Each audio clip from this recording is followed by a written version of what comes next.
एक पावन चरित्र है श्री भक्त गोपाल चरवाहे का। पहले ऐसा हुआ करता था कि सबकी गायें जैसे चराए तो सब लोग अन्न आदि जो है उसके घर भिजवा देते थे और गायें छोड़ देते थे। वो ग्वाला ही कहा जाता था।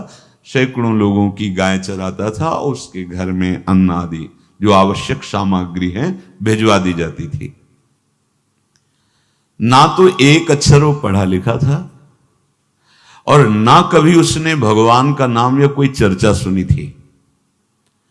उसके कोई परमार्थ से संबंध ही नहीं था। बस गाय चराते थे, जंगल में रहते थे, पत्नी भोजन पहुंचा देती थी और परिवार चलाने के लिए गांव के लोग दे देते थे अन्न, क्योंकि सबकी गाय चराते थे। ना तो उसको किसी धर्म का ज्ञान था न किसी साधना का ज्ञान था। एक दिन देखा जंगल से एक मंडली जा रही संतों के। ओ श्री राम जय राम जय जय राम, श्री राम जय राम, ऐसे कीर्तन। संत जन पहले मंडली बना के चलते थे तो नाम कीर्तन पद कीर्तन ऐसे। उसको बड़ा आनंद आया। उसको लगा कि इतने झूम झूम कर संत जन गा रहे हैं, किसी से बात नहीं की, पकड़ लिया। अब पूरा तो नहीं, बस उतना राम राम राम राम ऐसे करने लगा। देखो कई बार कहा है यदि आप बिना गुरु मंत्र के भी नाम जप करेंगे तो नाम जप आपको गुरु तक पहुंचा देगा, क्योंकि गुरु प्रदत्त नाम भगवत साक्षात्कार कराता है। 50 वर्ष की अवस्था लगभग हो गई थी। कभी कोई तीर्थयाटन, धर्म कार्य, शास्त्र स्वाध्याय, सत्संग कुछ नहीं। देखो कृपा, विश्वास। अब वो अलौकिक ढंग से नाम में मिठास लगने लगी उसको। तो जोर जोर से कभी कभी नाच पड़ता, चरवाहा है ना, गाता। तो और जो लोग थे उसका उपहास करते, अरे नरक में भी ठौर नहीं मिलेगी, जिंदगी में कुछ पुण्य नहीं किया। ये ऐसे लोग बहुत उपहास करने वाले, ऐसे करने से क्या मिलेगा, नाम से कुछ हो जाएगा। उसने कहा हमने तो कभी सोचा ही नहीं कि कुछ होगा, हम तो ऐसे ही गा रहे हैं। पर ये लोग उपहास कर रहे हैं, क्या गलत है क्या ऐसा गाना? जब तक दृढ़ ज्ञान नहीं होता तब तक माया फिसला सकती है। उसने कहा कि हम किसी लाभ के लिए, बैकुंठ जाने के लिए या कोई लाभ के लिए नहीं जपते, हमें तो अच्छा लगा, वो गा रहे थे संत जन तो हम गाने लगे। क्या सही में आप लोग समझते हैं कि ये गलत है? उनका तुम मूर्ख हो, तुम्हारी क्या समझ में आए? और उपहास करते उसका। उसके मन में एक बात आई, कोई ये प्रमाण दे दे मुझे कि ये जो मैं संतों के मुख से सुना नाम, ये परम सत्य है, ये परम सुखकारी है और इससे क्या वैकुंठ मिल जाएगा? कोई तो मिले मुझे। और जब किसी के हृदय में ऐसी आकांक्षा होती है तो वही मिल जाते हैं जो सबके हृदय की जानते हैं।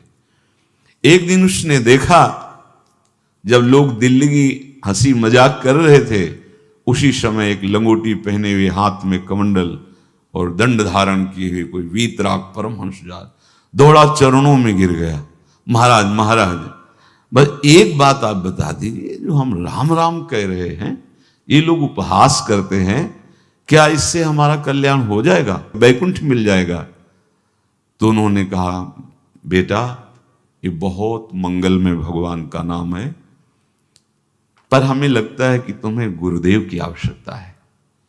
यदि तुम गुरु कृपा पात्र बन जाओ तो इन उपहास करने वालों की बातें तुम्हारे मन में नहीं लगेंगी और निश्चित तुम्हें भगवत साक्षात्कार हो जाएगा। तो पैर पकड़ लिया और कहा महाराज आप ही गुरु बन जाओ ना हमारे, आप ही हमें मंत्र दे दो।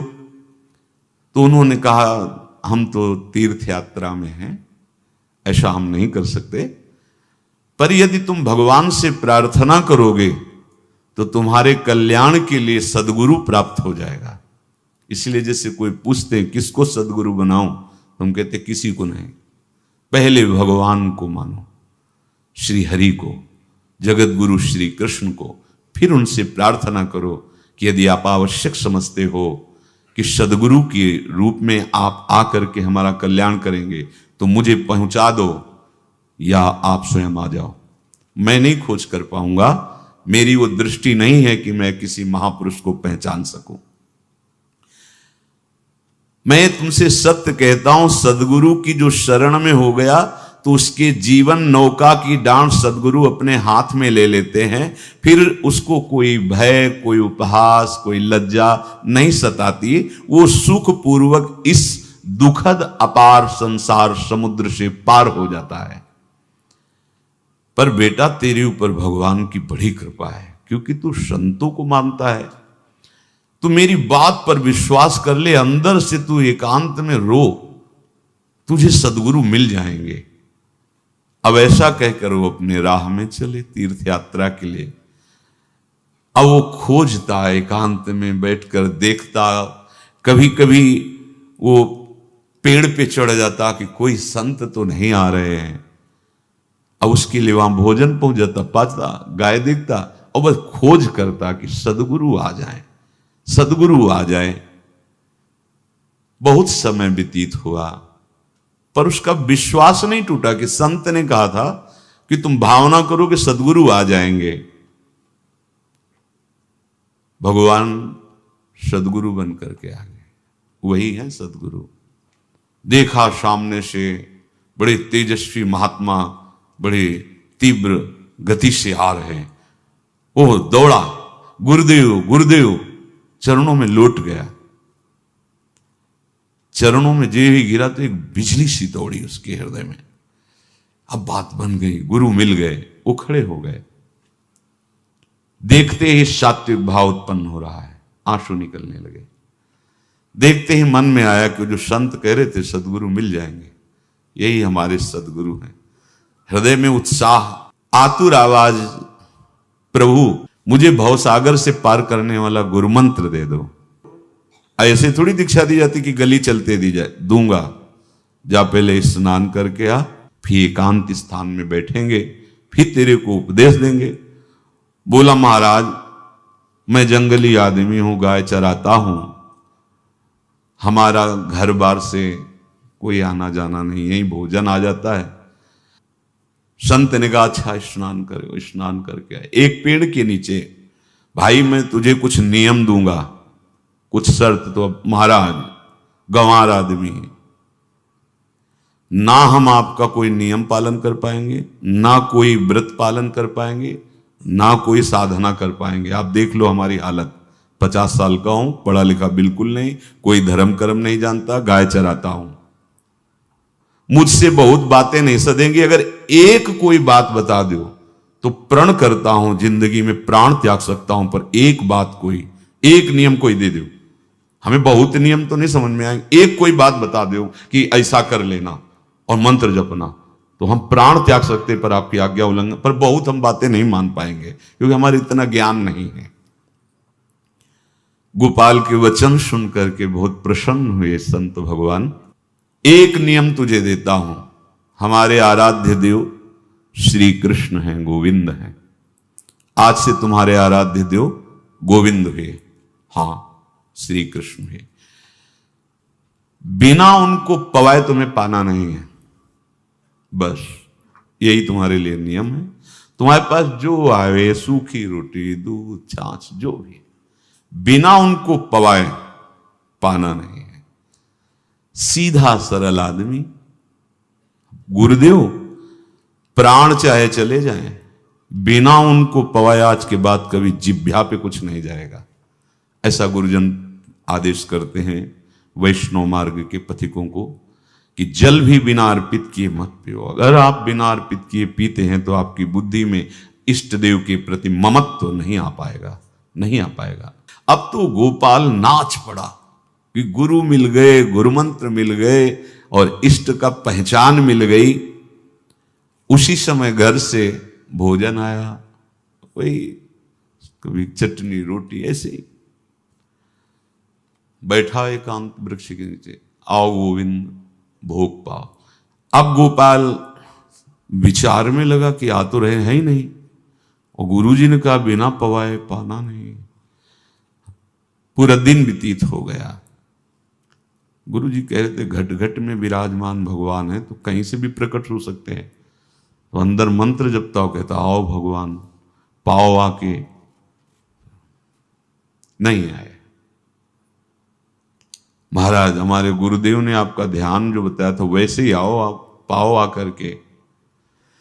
रात्रि हो गई, देखा पर वो नहीं आए, तो भोजन उठाया, गाय को पवा दिया, तो बहुत सी गायें थी, भूखा रह गया।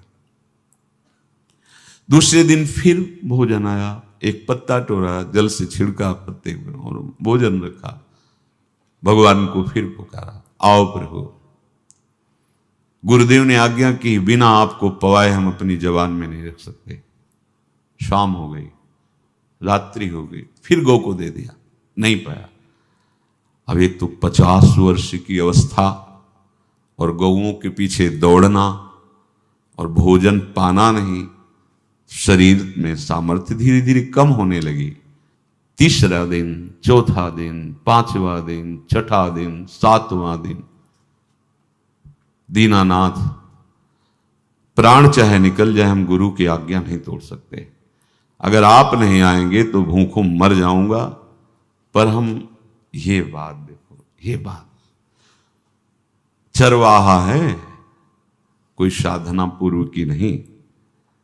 गौ सेवा के प्रताप से उससे संतों में प्रीति हो गई, नाम की कृपा से, गुरु की कृपा से नामी की प्राप्ति की चाह।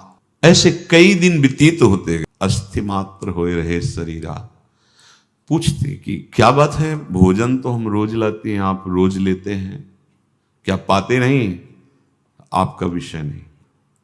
शिक्षा मिलती है यहां, अपने गुरु उपदिष्ट साधन को किसी से बताना नहीं चाहिए।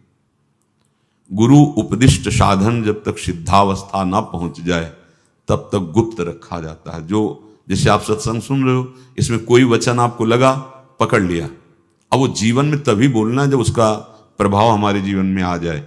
नहीं ऐसे नहीं बोलना, नहीं तो निकल जाएगा। और अगर रोक लिया तो मंथन करेगा अंदर और आपको उसमें स्थित कर देगा। एक भी शब्द नहीं बताया कि हमारी गुरु दीक्षा हो गई, गुरुजी ने कहा था पवा के पाना, और इतने दिन हो गए भगवान तो आ नहीं रहे, इसीलिए हम पा नहीं रहे, तो हमारी ये दशा है। देखो आज का समय ऐसा है कि प्रगट में सब इंद्रियों के पोषण की व्यवस्थाएं भगवान दी, चाहे गृहस्थ हो चाहे विरक्त हो, लेकिन क्या हमारे अंदर निष्ठा है ऐसी? सबरी जी जब उनके गुरुदेव पधारने लगे तो चरणों में रो के गिरी कि प्रभु, इस पूरे विश्व में मुझ अधम को सिर्फ आप ही प्यार करने वाले, आप ही ने दुलार करके मुझे रखा, नहीं सब जगह ठोकर मिलती, कोई भी संत महात्मा हमारी तरफ देखना नहीं चाहते, और प्रभु आप जा रहे हो, आप कैसे जीवन? जानते हो क्या कहा? हम तो भजन के प्रभाव से भगवान के धाम जा रहे हैं। बेटा, भगवान स्वयं चलकर तुम्हारे पास आएंगे। सबरी जी बहुत वर्षों तक कभी गुरु के वचनों पर अविश्वास नहीं हुआ, क्यों कहते थे भगवान आएंगे, रोज पावड़े डालती हूँ, सोहनी लगा के जल छिड़कती हूँ, रोज लगता है फुसला तो नहीं दिया गुरु जी ने? नहीं, गुरु के वचन भगवान आएंगे। शायद ऐसा वर्णन की शास्त्र हजार वर्ष सोचो जरा, और भगवान आए और सबरी को निहाल किया। ऐसे हो गुरुदेव ने कहा है भगवान आएंगे, जब तक वो ना पाएंगे तब तक हमने कहा है कि और उनका उद्देश्य अलग था कहने का कि आप भगवान को भोग लगा के पाइएगा और भजन कीजिएगा तो मंत्र के प्रभाव से तुम्हारे मानस पटल पर भगवान दिखने लगेंगे।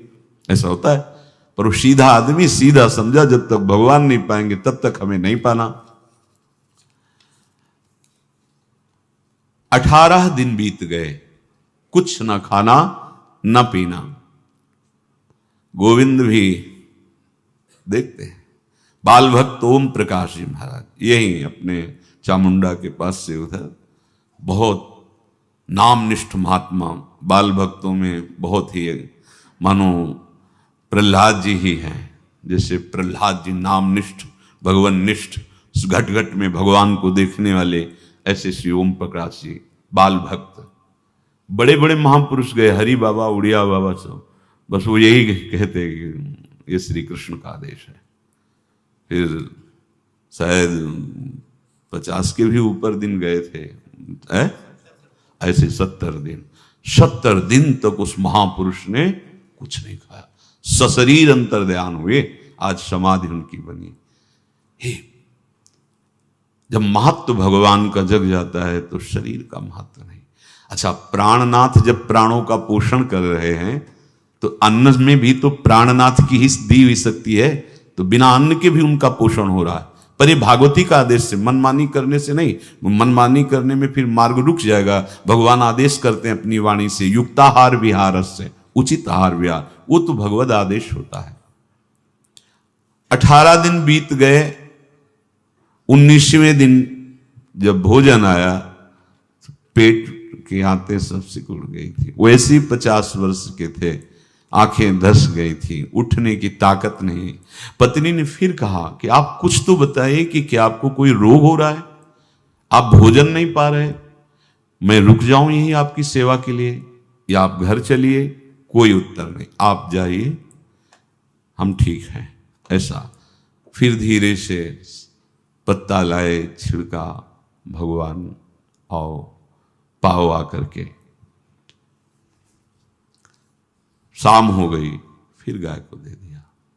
विचार कर लिया कि अब मरना ही है, मुझ जैसे अधम के पास भगवान तो आएंगे नहीं, वो तो भगवान है, पर मैं अपने गुरु के वचन नहीं तोड़ सकता, मर चाहे जाऊं।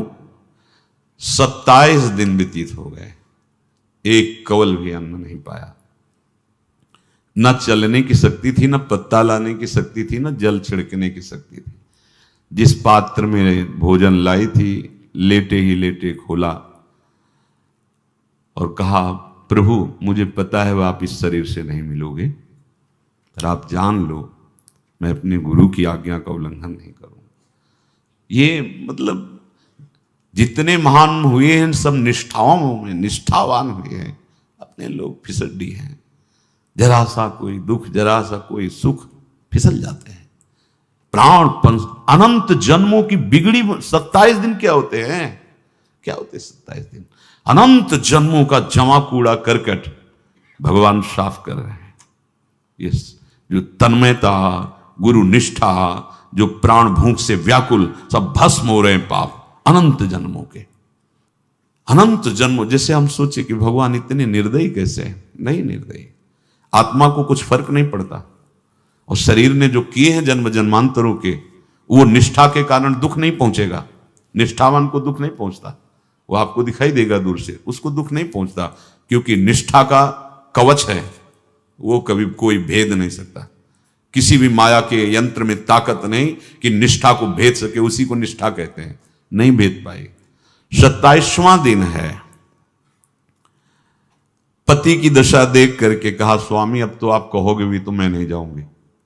हम आपकी दशा, इशारे से कहा, आज भर चली जा, क्योंकि उसको लग रहा था आज प्राण निकल जाएंगे। आज भर चली जा, फिर कल से जैसी तेरी आज चली जा। इशारे से, बोलने की भी सामर्थ्य नहीं थी।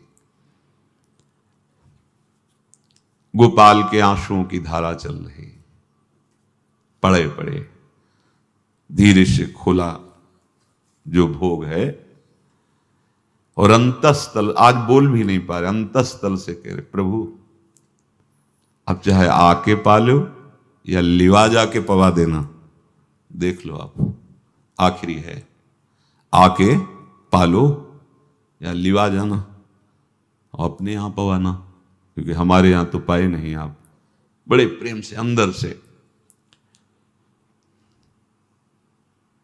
आवाज आई, गोपाल।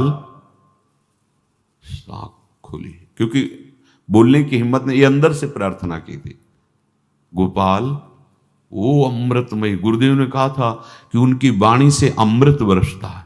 एकदम आंख खुला, देखा वही पीतांबर, वैसे ही मोर मुकुट, वही मुरली, वही करधनी, वैसे ही नूपुर, वैसे ललित त्रिभंगी। गुरुदेव ने जैसा वर्णन किया था वैसा ही सुंदर रूप गोपाल के सामने। प्रभु मुखमंडल की मनोहरता देखकर निहाल हो गए। ये निहाल कर देंगे, थोड़ी पीड़ा सहना सीखो। सहत सहत बाढ़े भगति, ग्रह तन गुरु हितगार, ग्रह तन गुरु हितगार, हार अपनी करिमा। सेवक जी कह रहे हैं, देखो गृह तन गुरु हित गार हार अपनी कर, तन मन प्राण गुरु वचनों पर न्यौछावर, जो भी सहना पड़े सहूंगा। मिल गए प्रभु, प्रभु दूर नहीं है। प्रिया प्रीतम बहुत कृपालु हैं। मानो करोड़ करोड़ काम की सौंदर्यता को हे करते हुए प्रभु के लावण्य का प्रकाश हो रहा है। मनहारिणी मुरली, जैसे कहा था अधरों में रख, वैसे अधरों में विराजमान। अच्छा, खास बात ये, ना कोई गाय देख पा रहे, नहीं कोई और चरवाहा देख पा रहा है।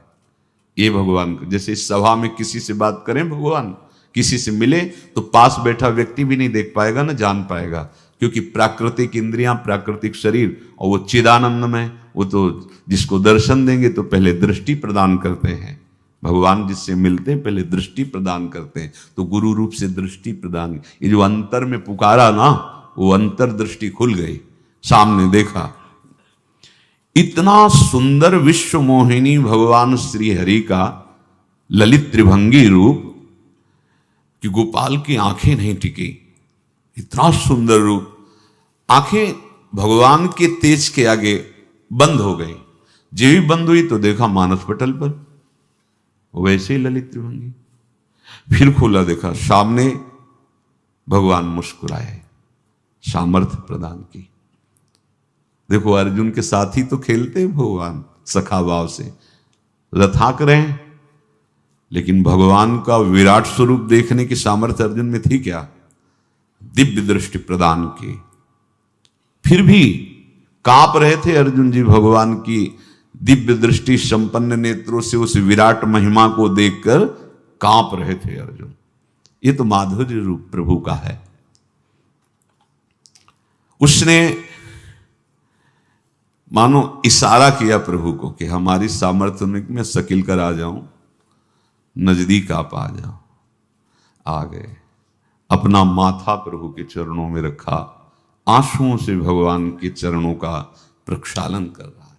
देखो गांव का गाय चराने वाला ग्वारा, जिसको कोई धर्म कर्म का ज्ञान नहीं, कोई भक्ति का ज्ञान नहीं, कोई शास्त्र का ज्ञान नहीं, भगवान ने फिर उसको उठाया और अपने हृदय, ज्यों हृदय से लगाया, हष्ट पुष्ट स्वस्थ सब, अंतर बाहर पूर्ण, कोई पीड़ा नहीं, कोई दुख नहीं, बिल्कुल तेजस्वी स्वरूप। भगवान की स्पर्श की महान सामर्थ्य है। बाली ने बहुत मारा ना सुग्रीव को, तो कर पर शाह सुग्रीव शरीरा, जे इस पर सारी पीड़ा गई। भगवान अमृत सावी है, भगवान दिव्य चिदानंद भाव देने वाले हैं।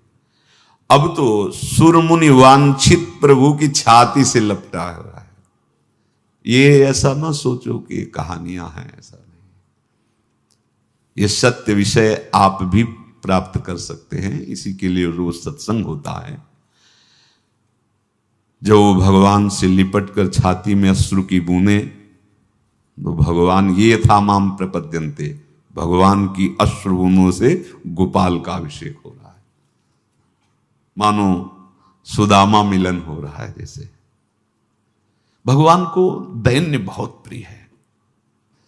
तभी भाई जी महाराज कहते हैं एक पद में कि बुद्धिहीन बना दो हे भगवान, हमें बुद्धिहीन बना दो।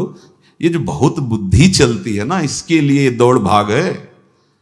नहीं, सीधे प्रभु हमारे हैं, हम प्रभु के हैं। नाम जप आश्रय भगवत प्राप्ति निश्चित। भगवान बोले, प्यारे गोपाल अब तो रो मत, देख मैं तेरे प्रेम में पगी हुई ये जो सूखी रोटियां हैं अभी पाता हूं। और भगवान बैठ गए और उसके घर की जो रोटी थी उसे, देखो मुझे त्रिभुवन का कोई भी भोग प्रसन्न नहीं कर सकता गोपाल, मुझे त्रिभुवन का कोई भोग प्रसन्न नहीं कर सकता। इस बात को समझो। जिनको ये भ्रम हो कि हम अधर्म से कमा के 56 भोग लगा के प्रभु को प्रसन्न कर लेंगे, तो ये बात सुनो। कह रहे मुझे त्रिभुवन का कोई भोग प्रसन्न नहीं कर सकता, मैं ऐसे ही अन्न की चाह रखता हूं। भगवान के वचन, जैसे दुर्योधन का महल का सब वैभव त्याग के, स्वागत ठुकरा के और विदुरानी जी के हाथ का छिलका पाया, मैं ऐसे ही अन्न की चाह रखता हूं, भगवान कहते हैं, बलिहारी है। कभी प्यार से एकांत में रो के इनको पवाना सीखो। भले आप इतनी कटोरी में सब्जी, 2 रोटी, और अगर दैन्य भाव से कि नाथ कहाँ आप और कहाँ, कैसे आपको पवाएगा, जो छवि है ना, पंखा करते जाओ ऐसे बीच बीच में जल पिला, देखो ना, ये था माम प्रपद्यन्ते तास्तते भजम। आप जैसा मानोगे वैसा ही वो व्यवहार करेंगे, पक्का समझ लो। गोपाल जो सच्चे हृदय से मुझे पुकारता है, मैं अवश्य उसको मिलता हूं। जो प्रेम पूर्वक मुझे पवाता है, मैं अवश्य उसका पाता हूं। पत्रम पुष्पम फलम तोयम ये में भक्त्या, भक्ति पूर्वक जो पवाया, भक्ति पूर्वक का मतलब दैन्य। अभक्त में अहंकार होता है, देखो ये किया मैंने, वो भगवान स्वीकार नहीं करते। वो आपका शुभ कर्म बन सकता है, अब वो भी धर्म से कमाई की है तो, पर भगवान की प्रसन्नता का हेतु होगा दैन्य। जहां भी देखो हमारे स्वामी को, जहां भी देखो दैन्य में बिके हुए पाए गए, दैन्य में। और ये दैन्य किसी बाजार में नहीं मिलती, ये दैन्यता बनावटी नहीं होती, ये वस्तुता हृदय की होती, भगवत प्रदत्त ही होती है। पर जो संत सदगुरुदेव की आज्ञा का अक्षरशः पालन करे तो इस दैन्य का निश्चित प्रादुर्भाव हो जाएगा, अहंकार गलित हो जाएगा। वत्स, मैं किसी भी वस्तु का कभी भूखा नहीं हूं। मानो गोपाल के बहाने से हमको समझा रहे हैं, क्या चाहिए भगवान को, क्या चाहिए? कुछ भी कर लो, माना कि तुम तात्कालिक वर्तमान दुख को मिटा सकते हो, तात्कालिक, लेकिन संपूर्ण दुखों को मिटाने के लिए हरिनाम गरज रहा है, राधा नाम गरज रहा है। आपसे प्रार्थना है, समझो इस बात को। कलयुग केवल नाम आधारा। देखो, सुन के राम राम शुरू किया, मिल गए सिद्ध सदगुरुदेव, दे दिया मंत्र, बता दी निष्ठा, और मिल गए भगवान। और भगवान कह रहे हैं, अब तेरे जीवन में कभी दुख का लेस नहीं रहेगा, तू अब घर जा, अब किसी की गाय चराने की जरूरत नहीं है, कुल परंपरागत तेरे लक्ष्मी बढ़ती रहेगी, तुझे कुछ करने की जरूरत नहीं। देखो, बड़े बड़े सोने के पहाड़ किसी सुनार ने बनाए क्या? प्रभु ने तो बनाया। भगवान हंसते हंसते समझ ही नहीं पाए और अंतर्धान हो गए। अभी गोपाल कुछ अपने मन भर के देख नहीं पाया था, कह नहीं पाया था, भगवान अंतर्धान हो गए। अब तो चिल्ला चिल्ला के रोने लगा और विवश होके आंख मूंदी तो देखा उसके मानस पटल पर छाए। अब तो राजी हो गया कि ये मेरे प्रभु ऐसी जगह विराजमान हो गए, कोई देख नहीं पाएगा, हम रोज बात करेंगे, रोज दर्शन करेंगे। नारायण या गौर श्याम को हृदय निकुंज बसइए। तो इसलिए धैर्य धारण करके, कितना भी कष्ट हो, अब पीछे मत हटो, फिसलो मत। माया अपने पार्षदों को भेजेगी। प्रभु का चिंतन छूटे वो कुछ भी स्वीकार नहीं।